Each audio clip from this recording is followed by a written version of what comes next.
Good day. AI Prompt Engineering Impacts to Software Testers, Staying in Demand by Jon Hagar, Grand Software Testing, Hot Sulphur Springs, Colorado. You can see my email there and feel free to contact me. So, consider some introduction here. Software testing and software engineering being impacted by AI is probably everything else in the world seems like it's being impacted by AI. Specifically for us in testing, some of the traditional test concepts are rapidly changing and being integrated with AI. Software testing in the form of the engineering, implementation, and design efforts certainly are being impacted. We'll look a little bit at that here. And the testing of AI itself is going to need to be considered. Using AI to test AI sounds a little redundant, but that's kind of where we're headed. And finally, AI is certainly going to be impacting test tools and support environments. What I really want to focus on today in this short time is prompt engineering, which is going to be important to everyone. So some examples of prompt engineering, certainly not full list, but some things to consider. It's going to free testers from some of the tedious and mundane tasks, such as generating test scripts to meet test plans and things like that. I think for some automated tools, AI is going to help a lot with that. And then executing those test scripts without human bias to get in the way. Basically, what the AI creates, it'll execute. AI interpretation goes beyond the setting up of tests, where it'll have a lot of impact that we'll look at, is in the data analysis methods. We're going to be generating huge amounts of data. We're going to have to use the AI to look at the information. When you're running 10 tests, a human can do it. When you're running 1,000, you've got to use some AI. And then finally, analyzing the AI results by a thinking tester is also going to be needed with prompts and things like that. You can't just let the AI do all the work for you. AI is still basically model language driven and has its limitations, and you need a thinking tester in there. It leads to bias pretty quickly. So a little bit of mapping what we're looking at right today, things that are up and running and in use in industry and some tools. And this view is kind of based upon ISO IEEE 29119, which is the software test standard. Kind of starts over there on the left-hand side with test plans and test strategies. AI can help with that, but the human is definitely going to be in the loop, thinking those things up front on the planning. Do we do a lot of testing? Do we do when in the test cycle? Do minimum amounts of testing? That will lead us to very intensive human activity that's currently done by the humans, which is defining the test processes we want to use and the scheduling, the phases that would be in the test plan. That leads to the box of 3 there, kind of in the middle, which AIs are going to help us select test techniques based upon analysis, looking at the code, and prompts that we give it. That will feed into the test environment, the executing of the tests. So we will generate test techniques with scripts.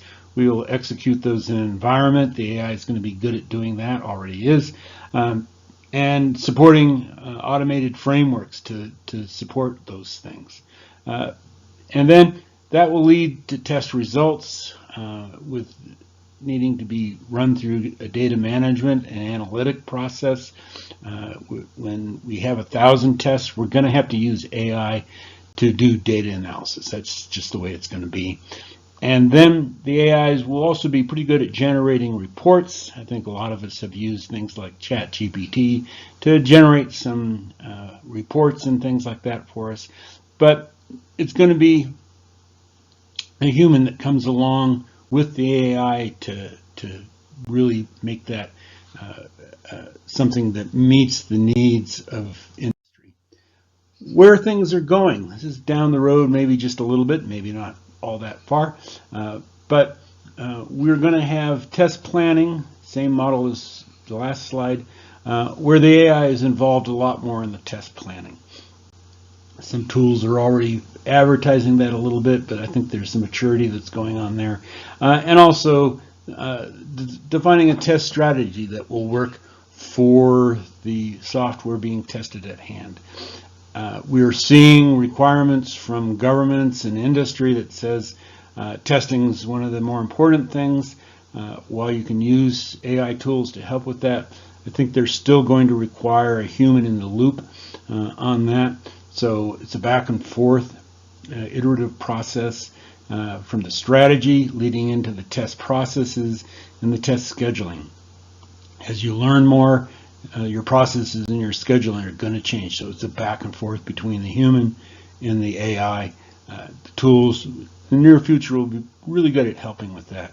That leads into the things where some of the tools are already out there with test techniques, setting up and running in the test environment, and some of the automated frameworks. Again, those are going to be iterative, back and forth, getting more and more, I would say, succinct and detailed and good, leading toward having not just a few tests, but maybe thousands, maybe even millions of tests. That'll be the far right boxes where the AI is going to have to analyze a lot of those, give the human ones to look at that are maybe outliers in the data analytics side. And then finally, the reports, while we can generate them now, I think a lot of the regulations are going to require a human to finish up the report and probably present the results on things like that. So this prompt engineering to solve some problems. What are we looking at there? The engineers doing prompt engineering, the test engineers, you're going to need strong analytic skills. You're going to need good language skills and critical thinking. The AI can do some things for you, but it's going to be a collaborative effort, particularly in the critical thinking. Some skills to think about them. You want to be able to break the test problem down into the phases as shown in the last figure. You want to be able to identify test goals and challenges as you learn and go through those iterations. You also want to be able to create the prompts that guide the test models to generate both the right tests, the responses, over some series of iterations. You're not just going to do one iteration. You may do several, maybe even more, till you get test results that the data analytics says, yeah, you've met your goals and your requirements.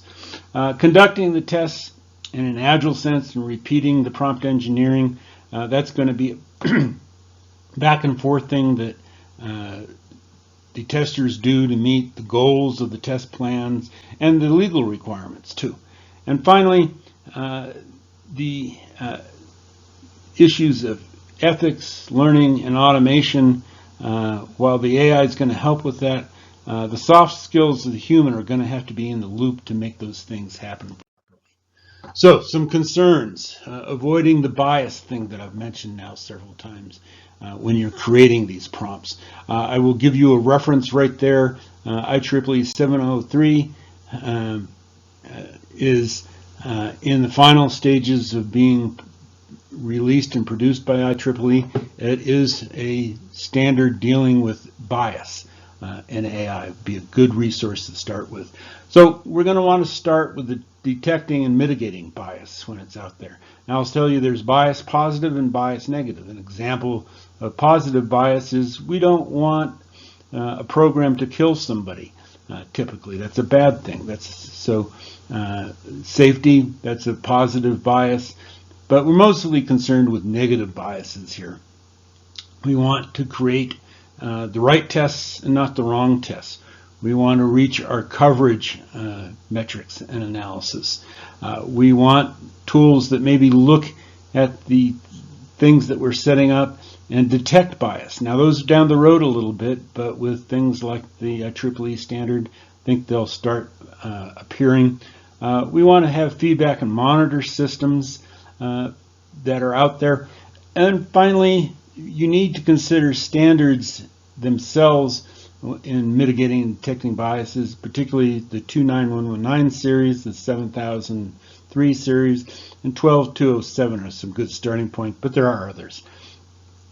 We want to next consider how to test the tests. How do we know a test is good? A test validation framework, probably something to have.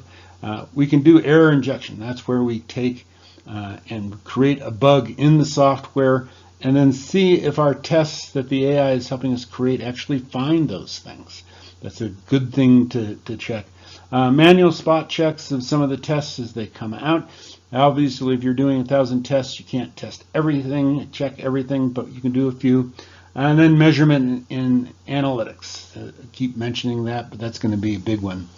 Testers to review 1,000 tests. Well, obviously, you're going to have to use AI to do that. Techniques there include clustering and prioritization, automated review tools to go through the test results and maybe flag some of the interesting cases, collaborative review platforms where other people come in and look to see what's getting done, maybe through an interactive dashboard that goes, hey, this tool looks like it's flagged something interesting. Maybe we should run some more tests. And then finally, as I mentioned now several times, is data analytics. Ultimately, we're looking to ensure the quality in our tests. Use some advanced tools for that, human AI collaboration, robust security measures. Security is going to be a big one, just like safety. And then the bias monitoring systems that are not yet out there, but they're coming, I believe. And then finally, consider agile and rapid engineering with stakeholder involvement there. So, process for this prompt engineering. Identify and expand the prompts, guess at the prompts, and then dig into it through the iterations. And then you're going to start linking your prompts together so they become more and more sophisticated. You want to be specific and dissect the prompts as needed to keep them adding up. And then I've said this numerous times already, but the repeat, and iterate until you reach whatever your level of planned success is. I'll say again, creative thinking is important, thinking outside of the box. AI isn't good at that yet, humans are. Open questioning prompts, feed it into the AI system that you're using. Experiment and repeat, yeah, I've said that many times. And then finally, consider involvement of other stakeholders in the processes to avoid bias. So, kind of a summary chart here.